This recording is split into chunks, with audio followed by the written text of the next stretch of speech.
ನಮಸ್ಕಾರ ಸ್ನೇಹಿತರೆ, welcome to my channel spreading stories in Kannada. ಇವತ್ತಿನ ವಿಡಿಯೋದಲ್ಲಿ ನಕ್ಷತ್ರ ಬಗ್ಗೆ ನೋಡೋಣ ಬನ್ನಿ.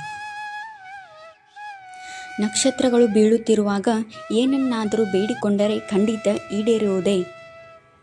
ಸಾಮಾನ್ಯವಾಗಿ ನಾವು ಇದ್ದಾಗಿಂದಲೂ ಬೀಳುವ ನಕ್ಷತ್ರಗಳನ್ನು ನೋಡಿರುತ್ತೇವೆ. ನಕ್ಷತ್ರಗಳು ಭೂಮಿಗೆ ಬೀಳುತ್ತಿರುವಾಗ ನಾವು ಏನನ್ನಾದರೂ ಬೇಡಿಕೊಂಡರೆ ಅದು ಈಡೇರುತ್ತದೆ ಎನ್ನುವುದು ಪ್ರಾಚೀನ ನಂಬಿಕೆ. ಹಾಗಾದರೆ ಈ ನಂಬಿಕೆ ನಿಜಾನಾ ಅಥವಾ ಇದು ಕೇವಲ ನಂಬಿಕೆಯೇ? ಬೀಳುವ ನಕ್ಷತ್ರಗಳನ್ನು ನೋಡಿದಾಗ ಮನಸ್ಸಿನಲ್ಲಿದ್ದ ಆಸೆಗಳನ್ನು ಹೇಳಿಕೊಂಡರೆ ಖಂಡಿತ ಈಡೇರುವುದೇ? ನೋಡೋಣ ಬನ್ನಿ ಸ್ನೇಹಿತರೆ.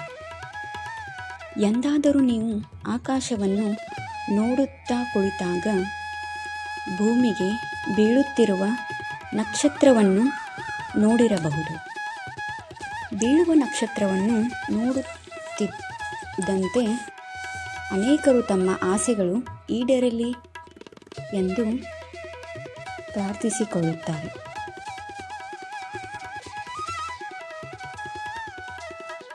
ನಕ್ಷತ್ರ ಬೀಳುತ್ತಿರುವಾಗ ನಾವು ನಮ್ಮ ಮನದಾಸೆಯನ್ನು ಹೇಳಿಕೊಂಡರೆ ಅದು ಈಡೇರುತ್ತದೆ ಎನ್ನುವ ನಂಬಿಕೆ. ಈ ಮೂಢನಂಬಿಕೆ ನಿನ್ನೆ ಅಥವಾ ಮೊನ್ನೆಯದಲ್ಲ, ಬದಲಾಗಿ ಇದು ಶತಮಾನಗಳಿಂದಲೂ ಜನರು ನಂಬಿಕೊಂಡು ಹಾಗೂ ಪಾಲಿಸಿಕೊಂಡು ಬಂದ ನಂಬಿಕೆಯಾಗಿದೆ.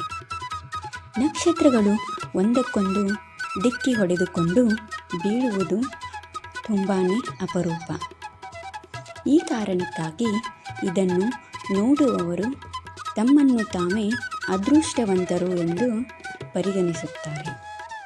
ಬೀಳುವ ನಕ್ಷತ್ರವನ್ನು ನೋಡುವುದು ನಿಜವಾಗಿಯೂ ಒಬ್ಬ ವ್ಯಕ್ತಿಯ ಆಸೆಯನ್ನು ಈಡೇರಿಸುತ್ತದೆಯೇ ಅಥವಾ ಇದು ಎಷ್ಟರ ಮಟ್ಟಿಗೆ ನಿಜ ಎಂದು ನೋಡೋಣ ಬನ್ನಿ.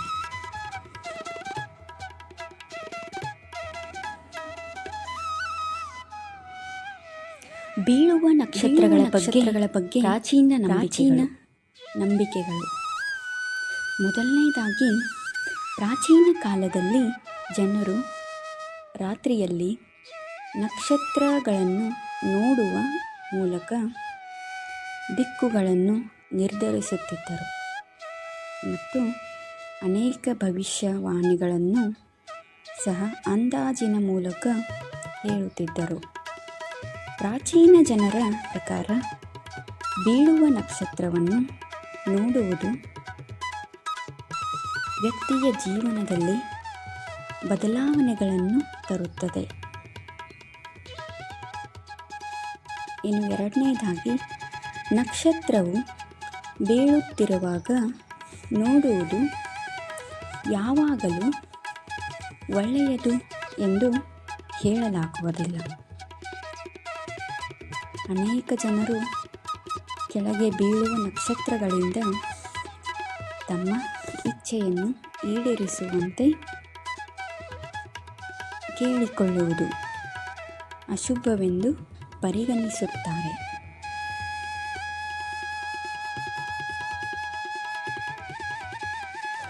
ಪ್ರಾಚೀನ ಕಾಲದಲ್ಲಿ ವಿಭಿನ್ನ ಸಂಸ್ಕೃತಿಗಳ ಜನರು ನಕ್ಷತ್ರಗಳನ್ನು ದಿಕ್ಕುಗಳ ಸೂಚಕಗಳಾಗಿ ಬಳಸುತ್ತಿದ್ದರು. ಇನ್ನು ಮೂರನೆಯದಾಗಿ, ಪ್ರಾಚೀನ ಕಾಲದಲ್ಲಿ ಜನರು ನಕ್ಷತ್ರಗಳನ್ನು ನೋಡಿ ಬೆಳೆಗಳನ್ನು ಊಹಿಸುತ್ತಿದ್ದರು. ಬೀಳುವ ನಕ್ಷತ್ರವು ದೇವರುಗಳಿಗೆ ಸಂಬಂಧಿಸಿದ ಶುದ್ಧೀಕರಣ ಮತ್ತು ಬ್ರಹ್ಮಾಂಡಕ್ಕೆ ಸಂಬಂಧಿಸಿದ ರಹಸ್ಯಗಳನ್ನು ಬಹಿರಂಗಪಡಿಸುತ್ತದೆ ಎಂದು ಕೆಲವರು ನಂಬುತ್ತಾರೆ.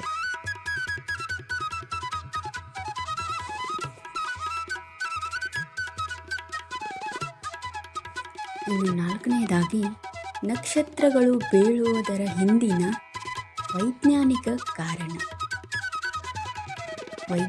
ಕಾರಣ ನೋಡೋಣ ಬನ್ನಿ. ಬೀಳುವ ನಕ್ಷತ್ರವು ಆಕಾಶದಲ್ಲಿ ಹಾರುತ್ತಿರುವಂತೆ ತೋರುತ್ತದೆ, ಆದರೆ ವಾಸ್ತವದಲ್ಲಿ ಅದು ನಕ್ಷತ್ರವಲ್ಲ. ಬೀಳುವ ನಕ್ಷತ್ರಗಳು ವಾಸ್ತವವಾಗಿ ಬಾಹ್ಯಾಕಾಶದಿಂದ ಬಂದು ಭೂಮಿಯ ವಾತಾವರಣದೊಂದಿಗೆ ಘರ್ಷಣೆಗೊಳ್ಳುವ ಆಕಾಶದಲ್ಲಿರುವ ಒಂದು ಸಣ್ಣ ಕಲ್ಲು ಅಥವಾ ಧೂಳು. ಈ ಬಂಡೆಯು ಭೂಮಿಯ ವಾತಾವರಣವನ್ನು ಪ್ರವೇಶಿಸಿದಾಗ ಅದು ಘರ್ಷಣೆಯಿಂದ ಉರಿಯಲು ಪ್ರಾರಂಭಿಸುತ್ತದೆ. ಇದರಿಂದಾಗಿ ಪ್ರಚಂಡ ಹೊಳಪು ಸೃಷ್ಟಿಯಾಗುತ್ತದೆ.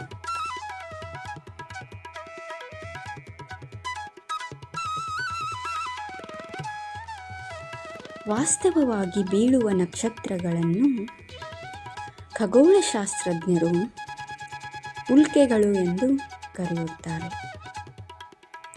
ಹೆಚ್ಚಿನ ಉಲ್ಕೆಗಳು ಭೂಮಿಯ ವಾತಾವರಣದಲ್ಲಿ ಉರಿಯುತ್ತವೆ ಅಥವಾ ನೆಲವನ್ನು ತಲುಪುವುದಿಲ್ಲ. ಆದರೆ ಕೆಲವು ಉಲ್ಕೆಗಳು ತುಂಬ ದೊಡ್ಡದಾಗಿರುತ್ತವೆ. ಅವು ಭೂಮಿಯ ವಾತಾವರಣದಲ್ಲಿ ಸಂಘರ್ಷಣೆಯ ಸಮಯದಲ್ಲಿ ಸಂಪೂರ್ಣವಾಗಿ ಉರಿಯುವುದಿಲ್ಲ ಮತ್ತು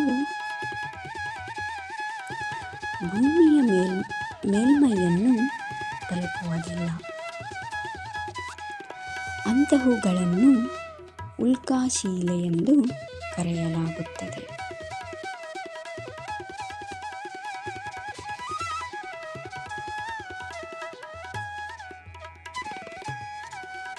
ಪ್ರಾಚೀನ ನಂಬಿಕೆಯ ಪ್ರಕಾರ ಜನರು ಇದನ್ನು ನಮ್ಮ ಪೂರ್ವಿಕರು ದೇವರ ಆಶೀರ್ವಾದವುಳ್ಳ ನಕ್ಷತ್ರ ಎನ್ನುವ ಕಾರಣದಿಂದ ಅವುಗಳಿಗೆ ಪ್ರಾರ್ಥನೆಯನ್ನು ಮಾಡುತ್ತಿದ್ದರು.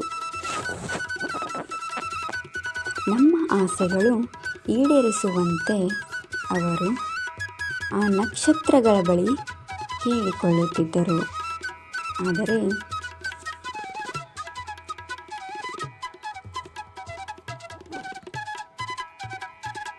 ವೈಜ್ಞಾನಿಕ ದೃಷ್ಟಿಕೋನದಿಂದ ನೋಡಿದಾಗ ಅದೊಂದು ಉಲ್ಕೆಯಾಗಿದೆ ಹೊರತು ನಿಮ್ಮ ಆಸೆಯನ್ನು ಈಡೇರಿಸುವ ನಕ್ಷತ್ರವಲ್ಲ ಎನ್ನುವುದು ಅರಿತುಕೊಳ್ಳಬಹುದು.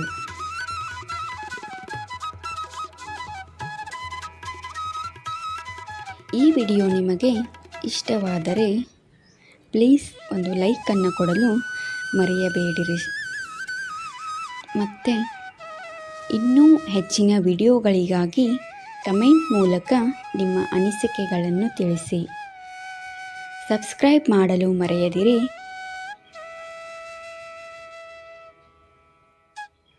ಮತ್ತು ಈ ವಿಡಿಯೋನ ಆದಷ್ಟು ಶೇರ್ ಮಾಡಿ.